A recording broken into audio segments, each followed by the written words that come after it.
Hi, I'm on part 9 of my story now, and today I'm talking about the use of IV medications that I've received over the past 7 years for treatment in my diagnosis of systemic lupus erythematosus.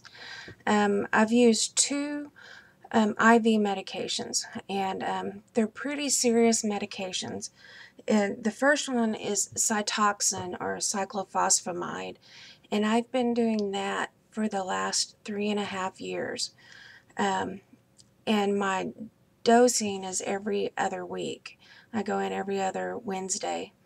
Initially, my doctor had me doing it, my IV on once a month, every 4 weeks, and it was what I consider a full dosage, and it just made me horribly sick.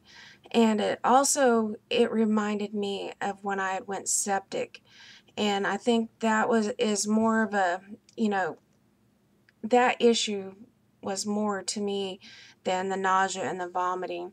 It just brought back some, pretty bad memories. And so we broke down my dosing into every other week. It still equals the same amount that I get monthly if I just went once, but we broke it in half, and that was a lot more tolerable for me.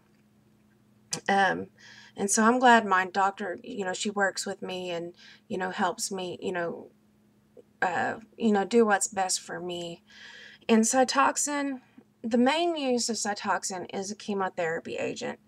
It's generally used to fight like skin tumors, ovarian cancers, breast cancers, and bone marrow cancers. And, that was its initial uses. And now, it's used to help in the treatment of lupus. Um, but, it's an immunosuppressor.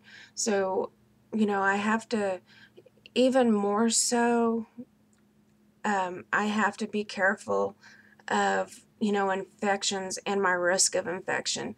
I really have to watch, I can't be around people that are ill or, children that are ill.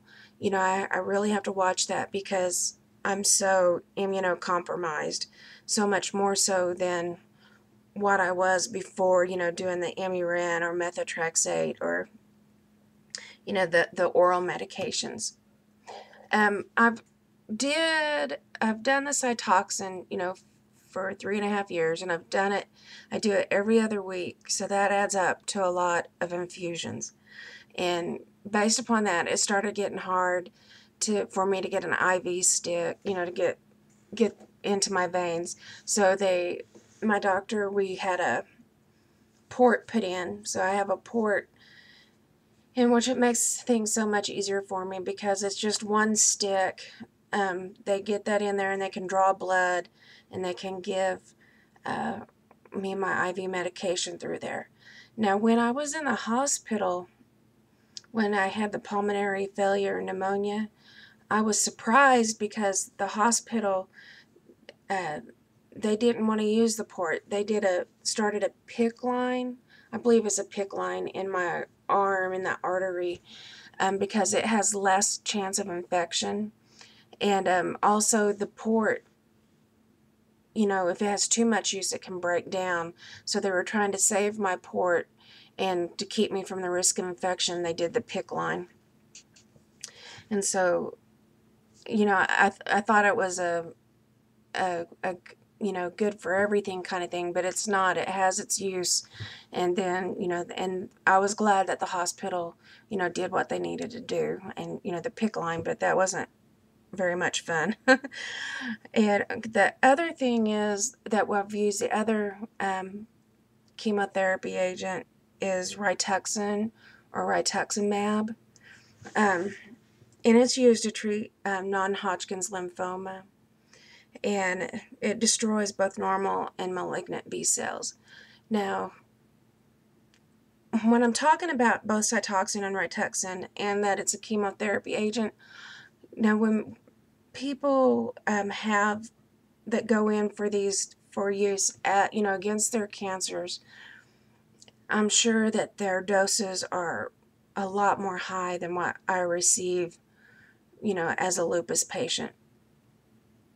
When I received the Cytoxan, what my doctor, informed me that I'd more than likely lose all my hair, and she gave me a prescription for a wig because my insurance covered wigs, and I was preparing for it, and I did lose massive amounts of hair, but I did not lose all my hair. And my hair right now, it's dark in here, but my hair has really thinned considerably, and it's just it's hard. It's hard to accept the fact, and especially when you're shampooing your hair and a handful of hair comes out. You think you're going to be strong and it's going to be good, all good, but it's not. It's still hard to accept. So again, these are the two IV medications that I receive, and the rituximab, I do that every 6 months, and it's 2 infusions 2 weeks apart, and then I wait 6 months and I do it again. And so I just received my 2 doses of that, and I've been really sick with it, and it's really made me have some severe itching, and which my doctor just has me taking Benadryl for it. And but again, I've got to keep my eyes open for infections, because like I don't want to say a simple case of pneumonia, because pneumonia is, I guess it has its different varying degrees. I had pneumonia and it quickly turned into pulmonary failure because of my lowered immune system. So, you got to keep watch of that. And though that is the 2 drugs that I've received, I hope I've done a good job of explaining them, because there's so much to know and to recognize about taking these form of drugs, because it's not just something that you just immediately say okay to. You really need to research it. You need to be aware of side effects of what can happen to you,